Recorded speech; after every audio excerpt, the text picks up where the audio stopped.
अस्सलाम वालेकुम आदाब and welcome to another video of react. और एट फर्स्ट बहुत बहुत शुक्रिया सर अपना बेशकीमती वक्त देने के लिए।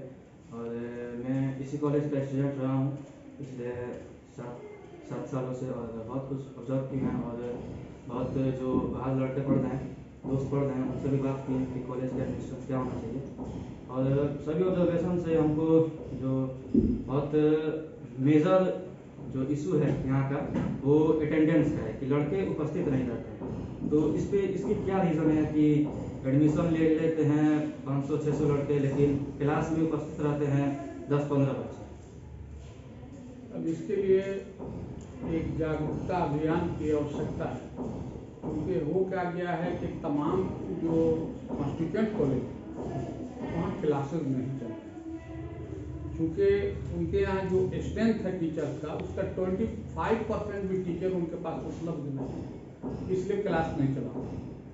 लेकिन हमारे कॉलेज में जो सैंक्शन स्ट्रेंथ है टीचर्स का, उसके पूरे के पूरे टीचर्स हमारे पास मौजूद हैं। कोई डिपार्टमेंट ऐसा नहीं है जिसमें 5 से कम टीचर। और सर जो बहुत से लड़के शुरू में ग्रेजुएशन में एडमिशन लेते हैं तो फर्स्ट ईयर का क्लास लगभग बहुत से लड़के करते हैं, बट बहुत से स्टूडेंट से बात किए हैं तो बोले कि इंटायर सिलेबस कंप्लीट नहीं हो पाता है फर्स्ट ईयर में, और साथ ही साथ जो पढ़ाई होती है वो पूरी की पूरी बुकिश लैंग्वेज। उसका सदुपयोग तभी हो सकेगा जब बच्चे पढ़ सकेंगे। और नेचुरली जो किताब से बच्चे अगर पढ़ के तैयार हो जाए तो फिर इस टीचर्स के इतने बड़े ग्रुप की कोई आवश्यकता नहीं है ना। जो आप बोले कि लड़के नहीं आए, तो जो भी सेशन शुरू होता है, इंटर का सेशन शुरू हो रहा है, ग्रेजुएशन का शुरू हो रहा है, तो एक पहले जब हम क्लास ज्वाइन किए थे इंटर में तो बिगनिंग में एक सेमिनार हुआ था। तो अभी सेमिनार लॉकडाउन की वजह से या फिर कोरोना के वजह से बंद हुआ हो, लेकिन इसकी बहुत ज़्यादा ज़रूरत है कि जो लड़के एडमिशन लेते हैं शुरू में तो उनको कॉलेज का डिसिप्लिन सिखाया जाए, रूल रेगुलेशन बताया जाए। ये बहुत ज़रूरी है कि लड़के रेगुलरली, जो आप जागरूकता अभियान की बात कर रहे हैं, वो बहुत ज़रूरी है सर। ऐसा है कि सामूहिक रूप से सभी को हम इकट्ठा करने में पिछले 1.5-2 साल से बिल्कुल असमर्थ हैं। चूँकि हम चाहते हैं लेकिन सरकार का जो गाइडलाइन है उसको देखते हुए हम इकट्ठा नहीं कर सकते हैं, न गार्जियंस को और न बच्चों को। तो ये इंडिविजुअल कम्युनिकेशन से ही हो सकता है। और कॉलेज में उन सभी लोगों का ग्रुप बनाया जा चुका है और उनके व्हाट्सएप ग्रुप पर वीकली मैसेज जा रहा है कि अगर 75% उपस्थिति उनकी नहीं होगी तो परीक्षा प्रपत्र उनका नहीं भरा जाएगा। और आगे से हम इसको रोकने भी जा रहे हैं। अभी जैसे स्कॉलरशिप का फॉर्मेट था, तो उस स्कॉलरशिप के फॉर्मेट में हम लोगों ने कहा कि जिनका 75% उपस्थिति है उन्हीं को सरकार से ये स्कॉलरशिप मिलने की बात है। इसलिए जिसका लेक्चर अगर नहीं है पूरा, तो वैसे लड़कों का या लड़कियों का हम लोगों ने फॉर्म यहाँ से फॉरवर्ड नहीं किया है जी। और सर बहुत से क्वेश्चंस है कॉलेज के आउटसाइड में जो रोड की, उसमें से एक ये है कि जो कॉलेज के आउटसाइड में जो रोड की अव्यवस्था है, जो हमेशा पानी लगा रहता है, तो उससे स्टूडेंट को बहुत परेशानी है, तो उसको क्या होगा? ऐसा है कि रोड जो है कॉलेज तक आने की वो सीमेंटेड रोड है, आप भी देख रहे हैं सीमेंटेड रोड है। लेकिन इस रोड पर जो लोग बसे हुए हैं, जो दुकानें हो गई हैं, उन्होंने 1 इंच भी नहीं छोड़ा है। और नाले का अपने घर तो बना लिया है, नाला का इंतजाम नहीं है। तो वो तो थोड़ा सा छात्रों के सहयोग की ज़रूरत है और यहाँ के लोगों के सहयोग की ज़रूरत है कि नाले पर, रोड पर पानी नहीं गिरा।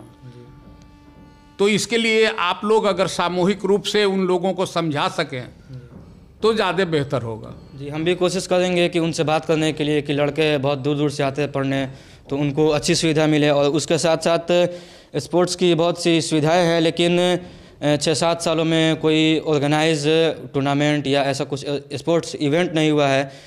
और लड़कों में भी बहुत सी कमी है, but as a secretary college administration कोई इवेंट्स होना चाहिए कि लोगों में जागरूकता हो स्पोर्ट्स को। इवेंट में फिर गैदरिंग होगी।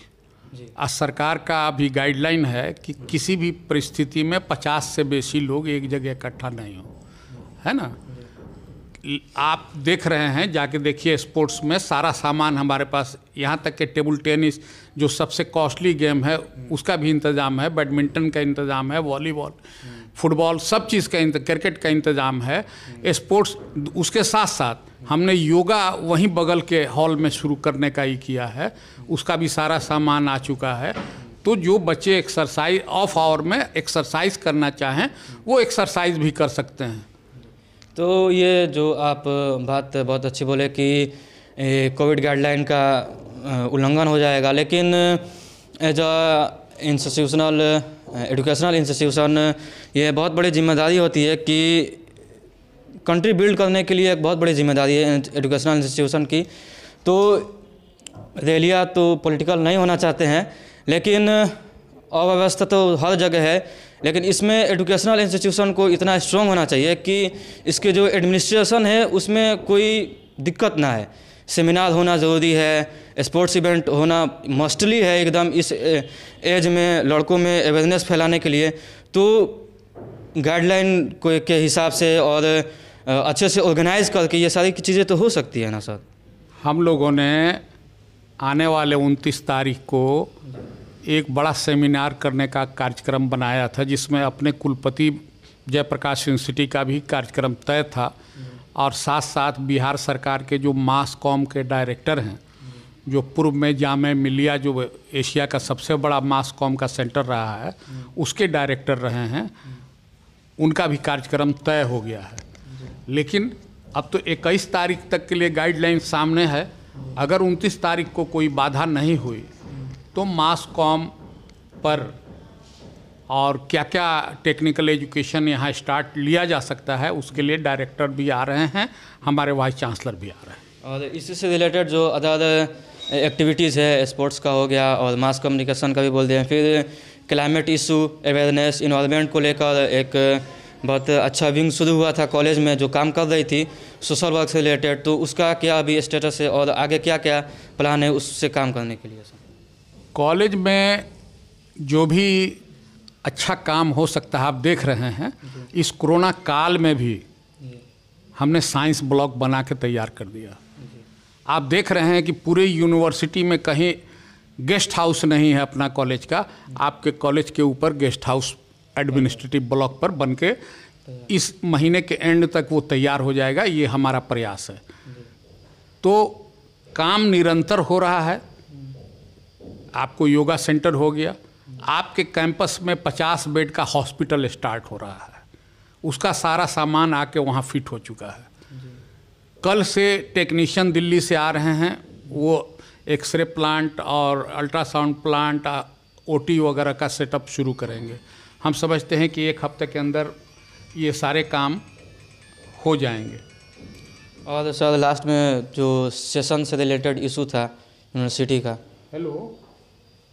और सर आखिरी में ये पॉइंट ऐड करना चाहेंगे कि सेशन रिलेटेड जो इशू था जेपी यूनिवर्सिटी का, इसके वजह से बहुत से जो मेधावी बच्चे हैं वो एडमिशन लेके बाहर चले जाते हैं पढ़ने, कंपटीशन की तैयारी करने। हम ऐसे ऐसे लड़कों को देखे हैं जो मैथमेटिक्स में 100 में 100 लाए हैं इंटर में, उसके बाद ग्रेजुएशन में एडमिशन लिए, लेकिन बहुत कम पॉसिबिलिटी है कि वैसे लड़के कॉलेज में क्लास करने आते हैं, क्योंकि एक पहले से ये बन गया है इमेज कि सेशन लेट होता है। ये इसके साथ साथ ये भी इमेज है कि इस्लामिया कॉलेज में क्लासेस होती है, लेकिन सेशन लेट होने की वजह से बहुत से लड़के क्लास नहीं करते हैं, बाहर चले जाते हैं पढ़ने। तो वैसे स्टूडेंट्स के लिए क्या किया जाएगा कि जो एडमिशन लेके क्लास नहीं करते हैं, सिर्फ ऑफिशियल वर्क के टाइम में आते हैं? वैसे लड़कों के लिए हमारा सीधी उनको भी और उनके गार्जियंस को पैगाम है कि हम आने वाले दिन में कोई भी एग्ज़ामिनेशन फॉर्म या कोई भी फैसिलिटी का फॉर्म उनका नहीं भरेंगे, चाहे इसके लिए उनका साल नुकसान हो, ये सारी उनकी जवाबदेही है। इसलिए कि हम बार बार उनको रिपीट कर रहे हैं, वीकली मैसेज उनके व्हाट्सएप पर जा रहा है कि आप क्लास कीजिए।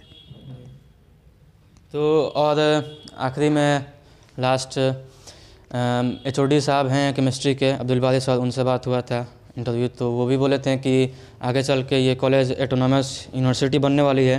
तो विज़न बता देते कि कॉलेज का विज़न क्या है और आगे क्या क्या काम होने वाला है। देखिए, आगे का कौन कौन काम होगा, हम तो एक इंस्ट्रूमेंट हैं, सारा ऊपर वाला करता है, बगैर ऊपर वाले के मर्जी के कुछ नहीं होता है। ये सही है कि आज इस कॉलेज के कैंपस को देख के चाहे हमारे वाइस चांसलर हो या हमारे जितने बड़े गेस्ट जो आ रहे हैं पिछले 3-4 साल से, उनके मुंह से ये साफ अपने आप निकल जाता है कि ये कॉलेज तो अब यूनिवर्सिटी की रूप ले चुका।